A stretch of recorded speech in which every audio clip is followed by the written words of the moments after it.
শুরু করছি dark side লিখনিতে জাবেন Furqan. পর্ব সংখ্যা ৩৭। দরজার সামনে দাঁড়িয়ে কয়েকবার কণ্ঠ পরিষ্কার করলো আসমান। পেছন ফিরে বারবার চাইল। নিচতলার সিঁড়ির কাছ থেকে সকলের কথোপকথন শব্দগুলি ভেসে আসছে। দাঁতে অধর চেপে কয়েক মুহূর্ত কি যেন ভাবল। পরক্ষণে মাথা নেড়ে চিন্তাসমূহকে ঝাঁটিয়ে বিদায় করল। ইতস্তত ভাব ছেড়ে দরজা ঠেলে ভেতরে প্রবেশ করল। তার হৃদস্পন্দন থেমে থাকলো যেন সময়ের সঙ্গে সঙ্গে। সোফায় বসে থাকা নববিবাহিত স্ত্রীকে লক্ষ্য করার সঙ্গে সঙ্গে বিকটভাবে হৃদযন্ত্র লাফিয়ে উঠল।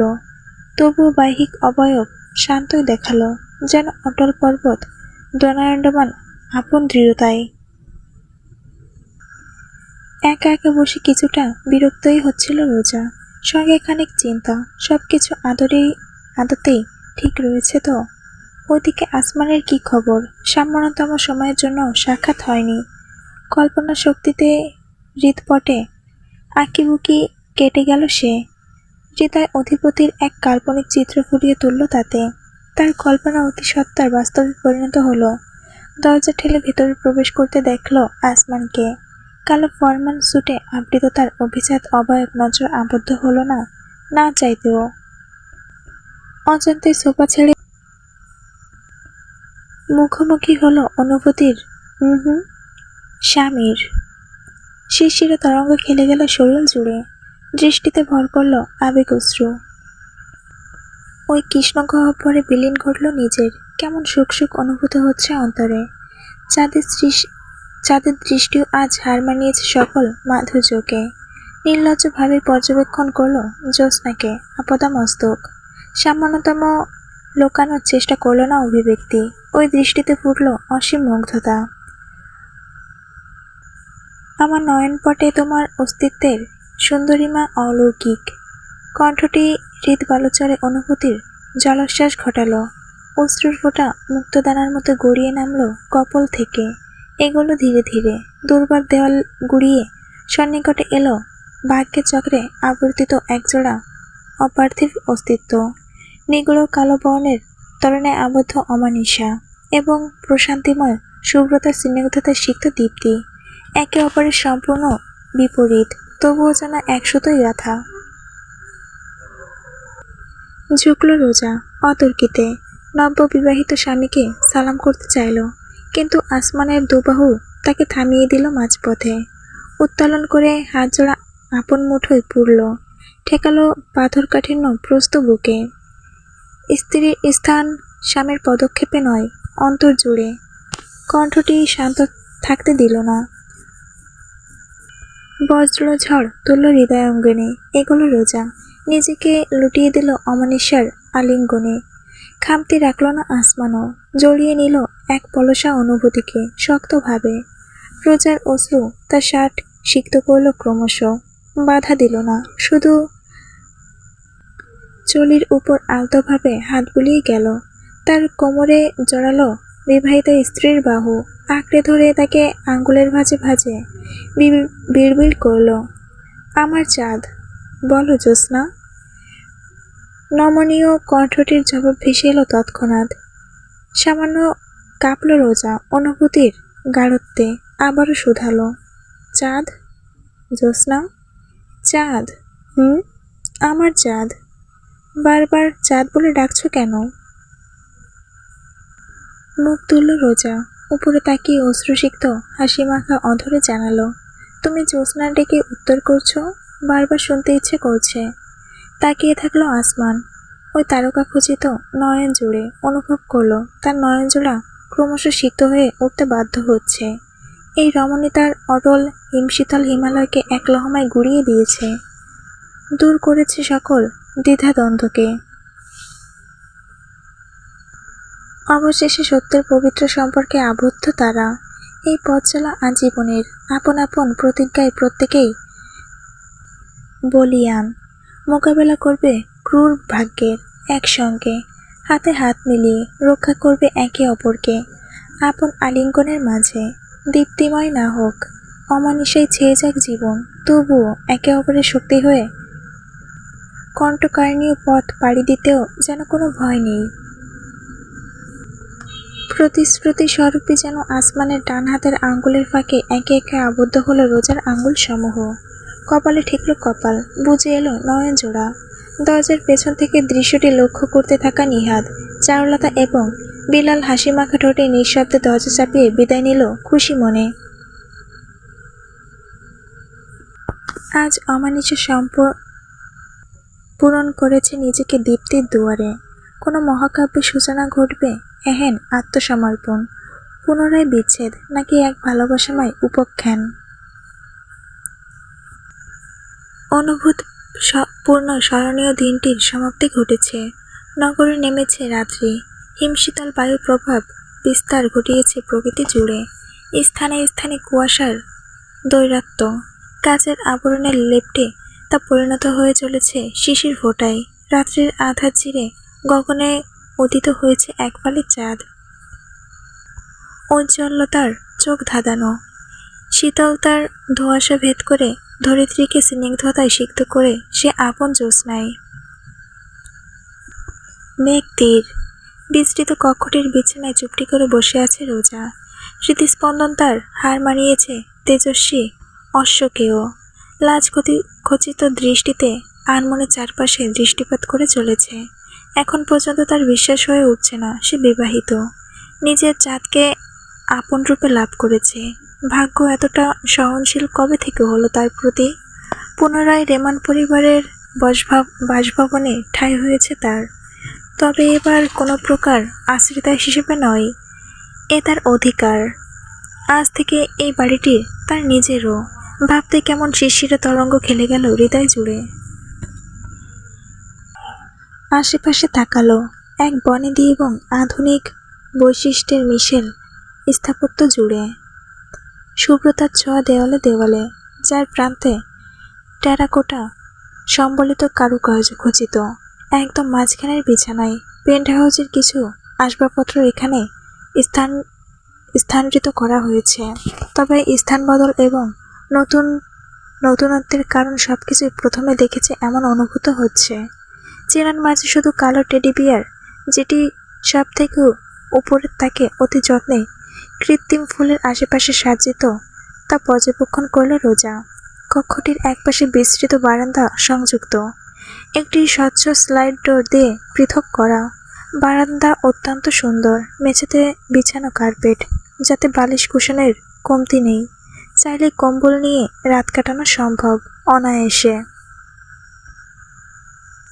তবে রোজার মূল আকর্ষণের বিষয়বস্তু বর্তমানে বিছানায় সাজসজ্জা।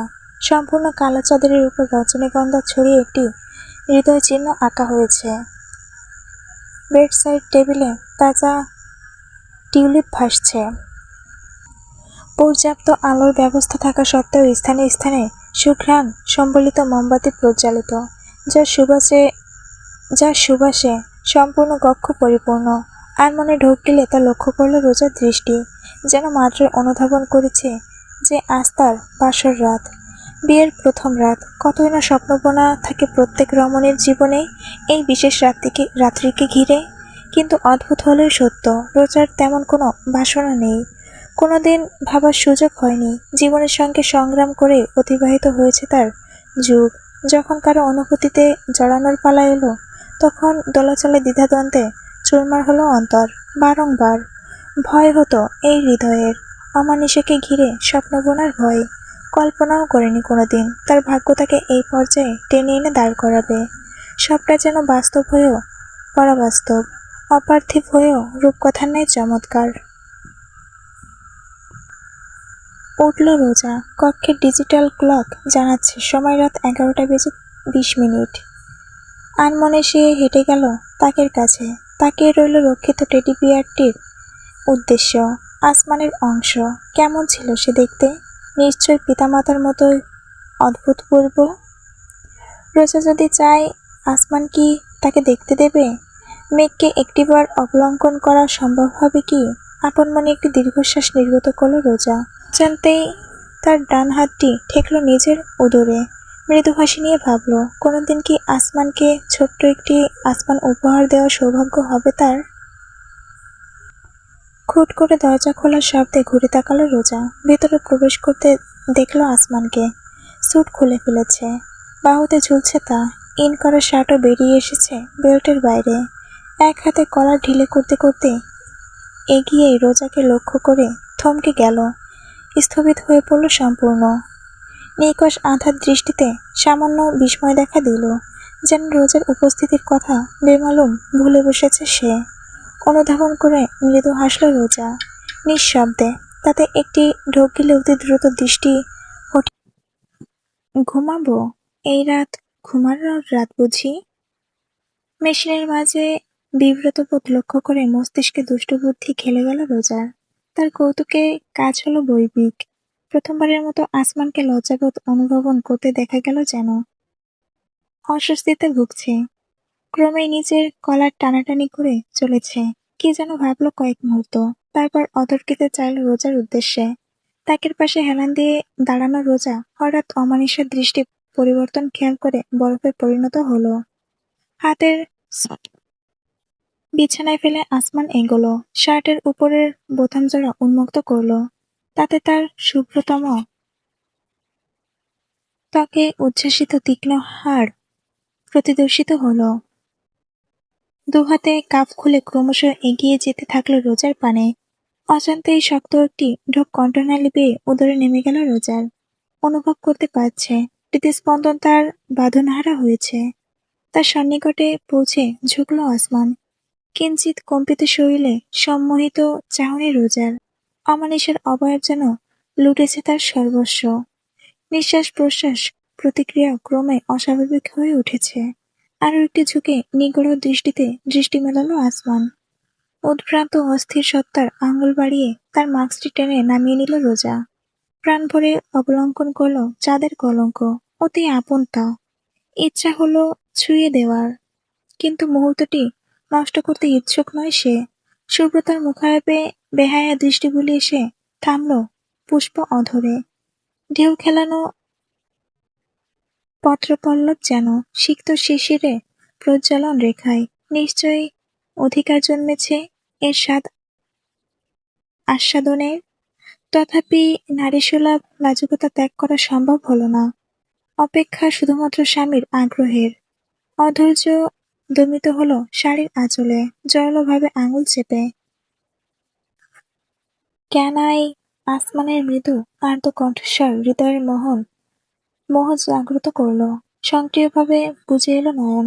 এক মুহূর্তে ওষ্ঠ চেপে তা উন্মুক্ত করল রোজা। কিঞ্চিত ফাঁক হলো হৃদরাজের আমন্ত্রণে। প্রতিটি লোমকূপ জুড়ে যেন সুখের প্রবণ ঘটে চলেছে। এক মহা অগ্নুৎপাতের প্রস্তুতি অনুভূতিদের। আসমানের ত্বকের উষ্ণতা ছোঁয়া লাগলো কপালে। এরপরে মৃদু একটি ঘল্প ঝট করে দৃষ্টি মেলে রোজা লক্ষ্য করলো তার বাম পাশের টেবিলের ড্রয়ারটি খুলেছে আসমান। সেখান থেকে একটি ছোট বইয়ের মতো দেখতে জিনিস বের করে এক লহমায় নিজের উষ্ণতা কেড়ে সরে দাঁড়ালো। দৃষ্টি জুড়ে তার কৌতূহল। ওই পুষ্প অধরে সামান্য দ্বিচোখ কৌতুক রেখা। এভাবে পাখির চঙ্কুর মতন ঠোঁট উঁচু করে রেখেছ কেন? মুহূর্তের উত্তেজনা কখন যে রমণের অধর প্রস্তুত করেছে চুম্বনের উদ্দেশ্যে খেয়ালই হয়নি। টকটকে রক্তিম ললিমা ছেয়ে গেল রোজার সম্পূর্ণ মুখে। ঠোঁটের উপর হাত চেপে প্রসারিত দৃষ্টিতে দেখলো আসমানকে। মনে হলো যেন আপন মনে মিটিমিটি হাসছে অমানিসা। অনুভূতি গড়িয়ে পারদর্শী আসমান ফিরে এসে নিজের সহজাত বৈশিষ্ট্য আরো একবার ঘটিয়েছে অচিন্তনীয় বিষয়বস্তু। শুধুমাত্র রোজা একাই তাহলে কামনা করছিল? ক্রোধ এবং লজ্জার মিশ্রণ অনুভূতি অনুভব করে রোজা এক ধাক্কায় আসমানকে সরালো সামনে থেকে। ইডিয়েট! হা হা, তুমি কি আকাশকুসুম কল্পনা করেছিলে রোজা? ঘোড়ার আন্ডা গজগজ করতে করতে পরিধানের শাড়িতে ঝংকার তুলে রোজা বিছানার কাছে এলো। আসমানের দিক থেকে মুখ ফিরিয়ে উল্টো দাঁড়ালো। রিরি করে কাঁপছে তার শরীর। এই ছেলে তার সকল আশায় নর্দমার পানি ফেলে দিল। সে বা এত বোকা হলো কিভাবে? কপাল চাপড়ালো নিজের। এই মেশিনের ফাঁদে কিছুতেই পড়া যাবে না। একদম চালু মাল এই পাবলিক। ক্রোধ দর্শন করাতেই যেন একে একে নিজের অলংকার খুলে সশব্দে বেডসাইড টেবিলে রাখতে লাগলো রোজা। ধারে কাছে থাকা মোমবাতিগুলো তার ফুঁয়ে নিভিতে বাধ্য হলো। চেয়ে চেয়ে দেখলো আসমান। সদ্য হাতে তুলে নেওয়া চেক বইটি টেবিলের উপর রেখে একটি দীর্ঘশ্বাস ফেললো। কি যেন ভাবলো কয়েক মুহূর্ত, অতঃপর নিজেকে প্রস্তুত করে উল্টো ঘুরল। ধীরে ধীরে হেঁটে উপস্থিত হলো স্ত্রীর নিকট। নিজের চুলের পিন খুলতে ব্যস্ত রোজা তার উপস্থিতি অনুভব করলেও ফিরে তাকালো না। দেওয়ালে সংযুক্ত আয়না শৈলীর মাঝে আপন প্রতিচ্ছবি লক্ষ্য করতে করতে কাজ করছে সে। গুড নাইট বলার প্রয়োজন নেই, তুমি ঘুমাতে পারো। আর হ্যাঁ, চিন্তা নেই, আমি সোফায় ঘুমাবো। নববধূর অভিমান ঝরে পড়ল প্রত্যেকটি বাক্য। তাতে মুষ্টিবদ্ধ হলো আসমানের দুহাত। ভুল করে ফেলেছে সে। দাঁতে অধর কামড়ে ধরে কয়েক সেকেন্ড চিন্তায় ক্ষেপণের পর অবশেষে দূরত্ব মেটালো। রোজার পেছনে দাঁড়িয়ে তার অবয়বে স্পর্শ করল আপন বলিষ্ঠ শরীর। নেকলেসে হাত দেওয়া রোজা স্থবিত হলো। প্রতিচ্ছবিতে আসমানের মাঝে ভিন্ন এক গভীরতর আস্ফালন লক্ষ্য করা যাচ্ছে। তার নিঃশ্বাস রুদ্ধ করে অমানিসার ডান হাতটি উঠে এলো রোজার গ্রীবায়। লম্বাটে আঙ্গুল পেঁচিয়ে ধরল নেকলেসের অংশ। একটিমাত্র টান, কিঞ্চিত হিসিয়ে উঠল রোজা। নেকলেসটির বেপরোয়া পতন ঘটল মেঝেতে। আসমান! উচ্চারণে শিরশির করে উঠল সর্বাঙ্গ। অনুভূতির শীতলতা বইল শিরা উপশিরা জুড়ে। আসমানের আঙ্গুলগুলো পেঁচিয়ে গেল রোজার গ্রীবায়। আলতোভাবে বুলিয়ে চলেছে আঁকি বুকি। শুধুমাত্র স্পর্শ যে এতটা গভীরতা ধারণ করতে সক্ষম তা অনুধাবন সম্ভব হয়নি রোজার পক্ষে। আর মনে বুঝে এলো দৃষ্টি, কুঁচকে এলো ভ্রু, অনুভবে মনোযোগী সমস্ত অস্তিত্ব। নিজের মাঝে আসমান যেন মিলিয়ে ফেলল তাকে। গলাবধারণ ঘটল সম্পূর্ণ। কোমর জুড়ে শক্তিশালী হাতের উপস্থিতি, অপরদিকে গ্রীবার অংশ জুড়ে নিগড় স্পর্শ। রোজার সর্বাঙ্গ থেকে থেকে থেকে কাঁপতে লাগলো অজানা সন্নিকটতার অংশায়কায়। আসমানের শীতল আঙ্গুল উঠল তার চিবুকে, অতঃপর নমিত হলো। কানের লতি ছুঁয়ে নেমে এলো কাঁধে। শাড়ির আঁচলের অন্তরালে প্রবেশ করল ইঞ্চি কয়েক। ঠোঁটে ঠোঁট চেপে দৃষ্টি মেলালো রোজা। আসমান নিজের আপন দুনিয়ায় রয়েছে। প্রতিচ্ছবিতে তার দৃষ্টি জুড়ে ঠিক মোহ নেই, বরং যান্ত্রিকতা। ঘন ভ্রুজোড়া কেন্দ্রভূত রয়েছে মনোযোগে, যেন স্নেহের ছোঁয়া নয়, বরং পরীক্ষার অংশ করছে হিসাব করে। সকল অনুভূতি যেন বিদায় নিল রোজার। বাস্তবতার চাদর আচ্ছাদিত করল অন্তর। নিয়ন্ত্রণ হারা আসমানের হাত তার কোমরের আচ্ছাদন সরিয়ে অভ্যন্তরে প্রবেশ করতে চাইল ত্বক ছুঁয়ে দেওয়ার উদ্দেশ্যে। অভাবনীয় কম্পন রোজার দৃষ্টি এড়াল না। স্থির কণ্ঠে উচ্চারণ করল, আসমান। কোনো প্রতিক্রিয়া নেই। একই যান্ত্রিকতায় লিপ্ত মেশিন, যেন ব্যাটারি ভরে চালু করে দেওয়া হয়েছে। জ্বালানি নিঃশেষ না হওয়া অবধি নিজের কর্মসাধন করে যাবে সে। এবার দৃঢ়তা আনলো কণ্ঠে রোজা। চাঁদ, থামো, প্রয়োজন নেই। অতর্কিতে থামল আসমান। আয়না শৈলীতে চাইল। ভারী নিঃশ্বাস প্রশ্বাস উঠানামা করছে বক্ষ, হাঁপাচ্ছে বিনা কারণে। দৃষ্টি সম্পূর্ণ উদ্ভ্রান্ত। জল করে উঠল কৃষ্ণ গহ্বর অব্যক্ত অনুভূতিতে। তারপরে মুখ গুজল রোজার কাঁধে। উভয় বাহু জড়িয়ে গেল তার অঙ্গে, আবেগীয় আলিঙ্গনে। সামান্য সিক্ততা অনুভূত হলো রোজার আপন কাঁধে। এরপরই অনুশোচনা ভেসে এলো। সরি। বিস্তৃত অধরে হাত বাড়িয়ে আসমানের গাল ছুঁয়ে দিল রোজা।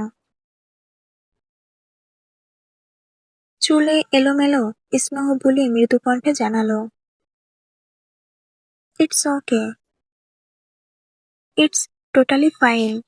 আসমানকে ধাতস্থত হতে সময় দিল রোজা। তারপর আলিঙ্গন ভেঙে তাকে ধীরে ধীরে বিছানায় বসালো। মাথা নত করে রইল অমানিসা। সামনে মেঝেতে হাঁটু গেড়ে বসে মুখ তুললে তাকালো। চাঁদ, সব ঠিক আছে, আমি ঠিক আছি, কোনো সমস্যা নেই, কষ্ট পেও না প্লিজ। অত্যন্ত আদরে শোনালো রোজার কণ্ঠস্বর। দুহাতে আসমানের মুখ স্পর্শ করে নিজের দিকে ঘোরালো। দৃষ্টি মেলালো আধার মেলায়। আমি দুঃখিত, তোমাকে সুখ দেওয়া আমার পক্ষে সম্ভবপর নয়। খুবই নিষ্ঠুর আমি, অনুভূতির উদগীরণ বড়ই অসাধ্য। মৃদু হাসি ধরে রেখে শুনে গেল রোজা, তারপর মাথা নাড়ল। একদমই নয় আসমান, একদমই নয়। আমি বুঝতে পারছি তোমার অন্তরে এখনো ভয় রয়ে গিয়েছে। নতুনকে গ্রহণে সময় লাগবে বৈবি। আমি একটুও অভিমান করিনি, বিশ্বাস করো। তবুও বিষাদে পূর্ণ আসমানের চিত্ত। রোজা আরেকটু এগোলো, কপালে কপাল স্পর্শ করে জানালো, সময় নাও প্রিয়, আমি অপেক্ষা করব। তোমাকে সম্পূর্ণভাবে আপন করে পাবার অপেক্ষা। যদি সারা জীবনে না মেটে, তবুও খেদ নেই। আমি জানি তুমি আমার পাশে আছো। তোমার উপস্থিতি, তোমার আলিঙ্গন, তোমার কণ্ঠস্বর, তোমার চাহনিই যথেষ্ট। দুঃখিত। হুম, দুঃখিত হইও না। নিজেকে সময় দাও। তোমার হৃদয় যা চাইবে তাই করো। আমি তো আছি তোমার সঙ্গে। থাকবো, কখনো ছেড়ে যাব না, কথা দিচ্ছি। চিত্রলেখার কথা ভীষণ মনে পড়ছে। মনে হচ্ছে যেন আমি বিশ্বাসঘাতকতা। হুস! আসমানের অধরে তর্জনী চাপালো রোজা। নির্বাক দৃষ্টিতে আপন উৎসাহ মিলিয়ে বলল, তুমি বিশ্বাসঘাতক নও, তোমার প্রেম অমর। তাই তো তোমার এমন সুতীব্র অনুশোচনার অনুভূতি। চেয়ে থাকলো আসমান এক দৃষ্টে। রোজা তার কাঁধে হাত ছুঁয়ে কোমল হাসিতে উচ্চারণ করল, জোরপূর্বক মিলন চায় না চাঁদ, না নিজের প্রতি, না তোমার প্রতি। ভাগ্য যখন এক সূত্রে আমাদের গেঁথেইছে, তখন অনুভূতিও জন্ম নেবে। আপন মহিমায়। শুধু একটু সময়ের অপেক্ষা, তাই তো। ধৈর্য ধারণ করেছি সারাটা জীবন। আর একটু করতে ক্ষতি কি? একটুখানি হাসো, তোমাকে হতাশ দেখতে ভালো লাগে না? অবশেষে দীর্ঘশ্বাস নির্গত করে সামান্য হাসি ফোটালো আসমান। এই তো, ধন্যবাদ। হা হা, এবার বলো তো, তুমি এই ড্রয়ার থেকে কি বের করেছিলে? প্রসঙ্গ পাল্টাতে আগ্রহী রোজা। আসমানকে অবসাদগ্রস্ত দেখতে বিন্দুমাত্র ইচ্ছা হচ্ছে না। মাথা হেলিয়ে টেবিলের দিকে চেয়ে আসমান জানালো, চেক বই নিয়ে আসো। রোজা বাধ্য হয়ে উঠল। চেক বই এবং তার সাথে থাকা কলমটি নিয়ে এসে আসমানের হাতে দিল। কৌতূহলী হয়ে জিজ্ঞাসা করলো, এটা দিয়ে কি হবে? তোমার 1.5 মোহর টাকা। চেক বইয়ের পাতায় কলম ছুঁয়ে বিড়বিড় করলো আসমান। রোজা ভ্রু তুলে সন্দিহান প্রশ্ন ছুড়ল, এত দ্রুত পর করে দিতে চাও? 1.5 মোহরের সঙ্গে পর করে দেওয়ার কি সম্পর্ক? আমি যতদূর জানি, স্ত্রীর কাছে তা অতি সত্বর পরিশোধ করে দেওয়াই উত্তম। এত জানলে কবে থেকে? আসমান রোজার দিকে ফিরল। 1.5 মোহর একজন স্ত্রীর অধিকার রোজা। তবুও কিঞ্চিত চিহ্নিত হয়ে তাকিয়ে থাকলো নববধূ। আসমান ডান হাতে তার চিবুক স্পর্শ করে নমনীয় কণ্ঠে প্রকাশ করল, আমি চাই তুমি স্বাধীন থাকো। ছোট বড় কারণে যেন সবসময় আমার কাছে ছুটে আসতে না হয়। তোমার ইচ্ছা হয়েছে, যেটা করবে করে ফেলো। ইচ্ছা হয়েছে সেটা কিনবে, কিনে ফেলো। আপন স্বপ্ন পূরণ করার সম্পূর্ণ অধিকার তোমার রয়েছে। তোমার জন্য কারো মুখাপেক্ষী হওয়ার দরকার নেই, আমারও নয়। আসমানের বক্তব্য যেন সম্মোহিত হয়ে পড়ল রোজা। এই বান্দা এভাবে ভেবেছে সে কল্পনা করেনি। সত্যিকার অর্থে বিয়ের পর তার চাকরি করা সম্ভব নয়। ক্যাফে ফাইয়ের দায়িত্ব ছাড়তে হবে, টিউশনি অসম্ভব। ফাউন্টেন পেন অবশ্য চালিয়ে যাওয়া যাবে, কিন্তু তাতে কতটুকু বা প্রয়োজন মিটবে? বিয়ে উপলক্ষে সকল জমা খরচ হয়েছে। বিশ্ববিদ্যালয়ের ভর্তির ব্যাপারটা এখনো বাকি। রোজার যে বৈশিষ্ট্য, তাতে কখনোই মুখ ফুটে কারো কাছে চাইতে পারবে না। বিষয়টা কি আসমান আগে ধারণা করেছে? উপলব্ধি হতেই আবেগ পরিপূর্ণ হলো অস্তিত্বে। 20 লাখ টাকা দিচ্ছি, চেকটা রেখে দিও। বাকিটা যখন প্রয়োজন মনে করবে চাইবে। চেক সাইন সম্পূর্ণ করে সেটা রোজার দিকে এগিয়ে দিল আসমান। গ্রহণ করে হাসল রমণী। Thank you. আজ থেকে তুমি আমার প্রদীপের জিন। তুমি কি তবে আলাদিন? যদি চাও, তবে হতে পারি তোমার জেসমিন। হাসল আসমান, মৃদু কলরাল তুলে। পঙ্কি পঙ্কি খেলনাটা দারুণ লেগেছে তার। রোজা বিছানা ছেড়ে উঠল। চেকটি সযত্নে ড্রয়ারে নিজের হ্যান্ডব্যাগে রেখে ফিরে এলো। খোলা চুলে খোপা তুলে বলল, তুমি তাহলে এখন বিশ্রাম নাও। আমি বিছানা গুছিয়ে দিচ্ছি। সত্যি সত্যি ফুল সারানোর কাজে লেগে পড়ল রোজা। এক প্রান্তে বসে হাহাকার অনুভব করলো আসমান, তা পর্যবেক্ষণ করে। অতি বিশেষ এই রাত্রির তবে এমন সমাপ্তি ঘটবে, কোনো আড়ম্বরতা নেই, নেই কোনো প্রকার সুখস্মৃতি স্মরণে রাখার মতন। ব্যাপারটা কি উচিত হলো? নিজেকে বড্ড শূন্য অনুভূত হচ্ছে তার। আপন অস্তিত্বকে বৎসান্ন করবার ইচ্ছা জাগছে। আসমান হঠাৎ ডাকে ঘুরে তাকিয়ে আসমান খেয়াল করলো তাকের কাছে দাঁড়িয়ে আছে রোজা। একটি হাত ছুঁয়ে দিচ্ছে একপাশে স্ট্যান্ডে ঠেকালো কালো বর্ণের গিটারটিকে। মুগ্ধতা নিয়ে পর্যবেক্ষণ করে চলেছে সে। তুমি গান গাইতে পারো? সামান্য। আমাকে একটা গান শোনাবে? নিস্তব্ধতা অতঃপর ধ্বনিত হলো, চিত্র ছাড়া কাউকে কোনোদিন শোনায়নি, ভালো লাগে না। ও আচ্ছা। কণ্ঠে স্পষ্ট মিশ্রিত বিষাদটুকু আসমান উপলব্ধি করতে বেগ পেল না। রোজা তাকে জোর করল না কোনো প্রকার। বিছানার কাছে ফিরে এলো, এক পাশে বসলো।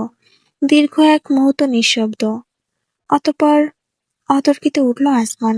গিটারখানা বাগড়ে ফিরে এলো বিছানায়। বিস্মিত হয়ে থাকা রোজার উদ্দেশ্যে এক নজর চেয়ে টিউনিংয়ে মনোযোগ দিল। অনেকদিন গায়নি, মন্দ হলে আমার দোষ নেই। চেয়ে রইল রোজা। বিনা কারণেই তার আঁখি ছলছল হলো। অধরে প্রস্ফুলিত হলো মন করা এক হাসির পুষ্পধারা। বিছানায় উঠে বসে আসমানের মুখোমুখি হলো। অন্তত আগ্রহ এবং অনুভূতিতে পর্যবেক্ষণ করতে থাকলো হৃদয়েশ্বরকে। আঙুলগুলো তার বয়ে চলেছে গিটারের ফ্রেন্ড বোর্ডে। মুহূর্তে সম্পূর্ণ গুমুট কক্ষ ভাসিয়ে তুলল সুরের মূর্ছনা। শীতল এক বায়ুর ঝাপটা খেয়ে খেলে গেল অভ্যন্তর স্পর্শ বিষাদ বুঝে। তার সঙ্গে ওই শ্রুতিমধুর কণ্ঠস্বর প্রতিধ্বনিত হলো আপন আলোড়নে। সেদিন ভোরে বুকের গভীরে শুনেছি জমে থাকা নীল বেদনার ডাকে। এই শহরে ইটের পাহাড়ে ছিল না কেউ যে দেওয়ার প্রেরণা। যন্ত্রে বাঁধা মন ছিল ক্লান্ত অসহায়। অর্থে কেনা সুখ মৃম্লান দুঃখের ছায়ায় হারিয়েছি হারিয়েছে রোজা অমানিসার তরে। তার মুগ্ধ দৃষ্টিতে মিলেছে আসমানের দৃষ্টি। না বলা সকল কথাটা যেন তার কণ্ঠ সুর ঝরে পড়েছে রোজার হৃদগহীনে। আজকে শুনি আনন্দধ্বনি পৃথিবী ভরেছে সুখে বেঁচে থাকার মায়ায়, শূন্য আশার জীবন্ত ভাষায়। অদূরে দেখেছি প্রাণের মোহনা। বিলীন হলো দুটি অস্তিত্ব একে অপরের মাঝে। নিগড় কণ্ঠের জাদুতে অনুভূতির মিশ্রণে হারালো তারা একে অপরকে। পরোয়া করল না রাত্রির, পরোয়া করল না নৈঃশব্দের। গুনগুনিয়ে নিজেও কণ্ঠ মেলালো রোজা। আসমানের অধর বিস্মৃত হলো তাতে। নিকটে সরে ঝুঁকে সুরে সুর মিলিয়ে গেয়ে চলল। আর নয় সময় উদ্দেশ্যহীন মিছিয়ে, তুমি সেই পূর্ণতা আমার অনুভবে। আর নয় আধার, তুমি স্বপ্নে ডেকে নিলে। ভোরে মন অন্তহীন রঙিন এক উৎসবে। একটা সময় মৃম্লান হয়ে এলো সুর, তবুও থামল না গুঞ্জন। গুনগুন কণ্ঠে সংকেতের আবহাওয়া ধরে রেখে আসমান প্যান্টের পকেটে হাত ভরল। ছোট্ট একটি মখমলি বক্স বের করে রোজার হাতটি টেনে নিল। বাকরুদ্ধ হয়ে প্রসারিত দৃষ্টিতে চেয়ে রইল রোজা। তার বাম হাতের মধ্যমায় সযত্নে একটি আংটি পরিয়ে দিল আসমান, যেন তাদের পবিত্র বন্ধনের সাক্ষী। অশ্রুজল ঠেকানো কষ্টসাধ্য হলো দীপ্তির। নিজ অধরে তুলে ধরে আলতোভাবে ছোঁয়ালো অমানিসা। পূর্ণতা, আনন্দ। তীর তীর করে কাঁপল রোজা অনুভূতির কাত্তরে। তার মুখ স্পর্শ করে নিকটে টানলো আসমান। ললাটে স্পর্শ করলো আপন অধর। দীর্ঘ মুহূর্ত জুড়ে ঘটল সকল অব্যক্ত অনুভূতির মালার বিনিময়। অতঃপর এক অমোঘ আলিঙ্গন। বিছানায় লুটায়িত হলো উভয় অস্তিত্ব। আসমানের প্রশস্ত ভরসার বক্ষে আশ্রয় নিল রোজা। বারান্দা থেকে বয়ে আসা ঝিরঝিরে হিমশীতল বায়ুতে যত কম্পিত হলো, তত শক্তভাবে একে অপরকে নিজেদের মাঝে জড়িয়ে ধরল। আর কোনো শব্দ উচ্চারণের প্রয়োজন নেই অনুভবের প্রকাশে। এই রাত্রি ব্যর্থ নয়, বরং পরিপূর্ণ। এক রূপকথার চাইতেও চমৎকার এই রাত্রির মায়াজাল, যা রচনা করেছে এক নব্য সূচনার।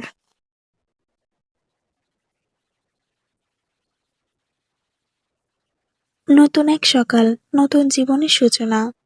দিবাকর আজ মিষ্টি রোদের প্রজ্বলনে উচ্ছ্বাসিত করেছে সমগ্র জগৎকে। তীব্র শীতের আবহাওয়া ভেদ করে যেন সামান্য একটু প্রশান্তি বিলানোর প্রচেষ্টা। ভারী কম্বলের অভ্যন্তরে উষ্ণতায় অস্তিত্ব মুড়িয়ে ধরেছে আসমানের। মধুর রোদের হাতছানি উকি দিয়ে চলেছে তার বদ্ধ চোখের পাতায়। আর মোড়া ভাঙল, মিটমিট করে দৃষ্টি মেলে চাইল। প্রথমটায় অনুভূত হলো যেন স্বর্গে রয়েছে সে। পাশে তাকালো, বিছানা শূন্য, কেউ নেই। তবুও যেন মানুষটির অনুভব মিশে রয়েছে সম্পূর্ণ কক্ষ এবং এই বিছানার চাদরে পড়তে পড়তে। সে আর একলা নয়, তার জীবনে হাতে হাত রেখে চলার মতন একজন সঙ্গিনী রয়েছে, তার অর্ধাঙ্গিনী। অনুভবটি অনুভূতিহীন অধরেও কিঞ্চিত তৃপ্তির রেখা ফোটালো। ঘড়ির রিডিং সময় জানান দিচ্ছে সকাল ৮টা বেজে ৩৫ মিনিট। নিজেকে টেনে তুলল আসমান। গতকালের ক্লান্তির পর আজ বেশ তাজা লাগছে। ক্লোজেট থেকে long silk oversize sweater shirt আর ট্রাউজার নিয়ে বাথরুমে গেল। গোসল সেরে তোয়ালেতে চুল মুছতে মুছতে আপন মনে ঘর থেকে বেরিয়ে এলো। আজ শরীর চর্চা করবার ইচ্ছা হচ্ছে না। প্রচন্ড ক্ষুধা পেয়েছে, কিছু খাওয়া দরকার। সিঁড়ির ধারে পৌঁছাতেই সুঘ্রাণটি নাকে ঠেকল। বিশুদ্ধ ঘিরে ভাজা পরোটা, ছিমছিমে সুবাস উকি দিতেই নিচতলার ডাইনিং সেন্টারে ব্যস্ততা নজরে এলো। টেবিল ঘিরে বসেছে সবাই। থালাবাটির টুংটাং আওয়াজ ঘোষণা করছে যে আদতেই নাস্তার সময় এটি। টেবিলের উপর সাজানো পরোটা, ডিম পোস্ট এবং আলু মটর ভাজি। বিলাল হাসি মুখে গল্প করতে করতে নিহাদ এবং চারুলতাকে খাবার বেড়ে দিচ্ছেন। কিছুক্ষণ পরেই কিচেন থেকে বেরিয়ে এলো রোজা, হাতে একটি ট্রে, তাতে পায়েসের বাটি। আসমান নিজের জায়গায় থমকে পড়ল। সকলের ব্যস্ততাপূর্ণ পারিবারিক দৃশ্যটি এতটাই সুন্দর যে নিজের দৃষ্টি হাঁটানো দায়। কি সুন্দর গোছানো একটি পরিবার! যে পরিবার লাভের স্বপ্নে বিভোর ছিল আসমান আজীবন। আপনাকে একটু ভাজি দেই বাবা? রোজার প্রশ্নে হেসে মাথা দোলালেন বিলাল। বললেন, অবশ্যই, আমার মামুনি অতি সুস্বাদু রান্না করে। দাও দাও, আজ আমি কোনো বাধা মানছি না। সপ্তম পরোটাটি সাবার করেই ছাড়ব। কোলেস্ট্রল বেড়ে যাবে ড্যাড। চারুলতার কণ্ঠে বিলাল জানালেন, নো টেনশন বেবি, তোমার ড্যাড এত দুর্বল নয় যে নেতিয়ে পড়বে। হ্যাঁ আঙ্কেল। আঙ্কেল তো দরবেশের বংশধর, তুমি জানো না? নিহাদের বক্তব্য রীতিমতো উচ্চ শব্দে হাসলেন বিলাল। অপরদিকে ভ্রুকুটি করল চারু। রোজা হেসে আরেকটি পরোটা এবং ভাজি তুলে দিল তার প্লেটে। এতদিনে যেন এই বাড়িটা বসবাসের উপযুক্ত হয়েছে, পরিপূর্ণতা অনুভব হচ্ছে। সিঁড়ি বেয়ে নামতে নামতে সবটাই শুনল আসমান। তাকে দেখে পরোটা মুখে দিতে দিতে থমকালো নিহাদ। ভ্রু কুচকে চেয়ে আপাদমস্তক পর্যবেক্ষণ করল। তারপরে তার চেহারায় তির্যক হাসির উদ্ভব ঘটল। আসমানের চুল থেকে তখন টপ টপ করে পানির ফোঁটা গড়িয়ে পড়ছে।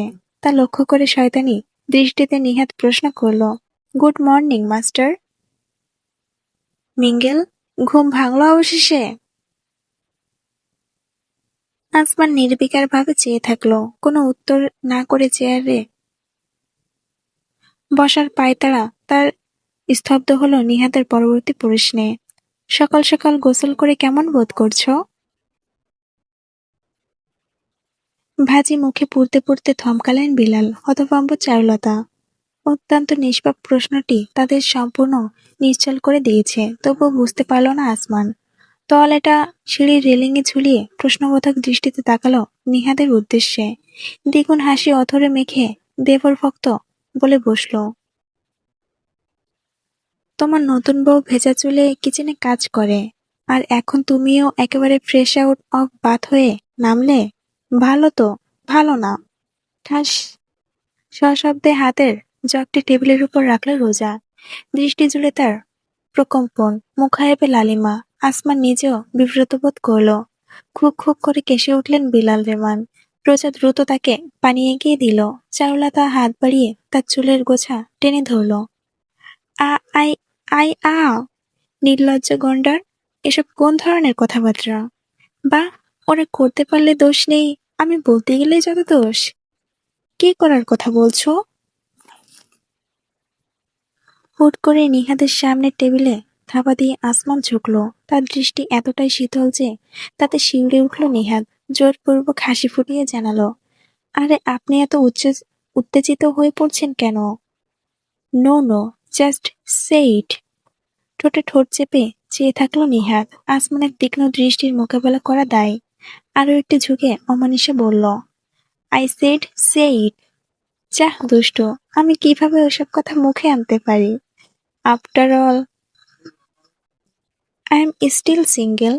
তোমরা গতকাল বাসর ঘরে কেমন রণবাজা বাজে ঘন ঘন ড্রামা দিবি দিবি ধমকি ধমকি করেছো, তা বললে এই দুনিয়া কি আমাকে মেনে নেবে? চটাস করলে চটাস করে আসমানের চপাট পড়ল নিহাদের গালে। বাকিটা স্তব্ধ হয়ে তাকিয়ে রয়েছে দৃশ্যপটে। এ কি রণ বাজে বাজে আধার কি, হ্যাঁ? গান চেনো না তুমি? শুনতে পাওনি? নাটক করো আমার সাথে। গান? অবশ্যই অবশ্যই, অনেক সুন্দর, আমি শুনেছি। তুমি বাসর ঘরে আর আমার দিও না জ্বালা। আর খেলো না গো এমন করে প্রেমেরই খেলা। আহা হা হা।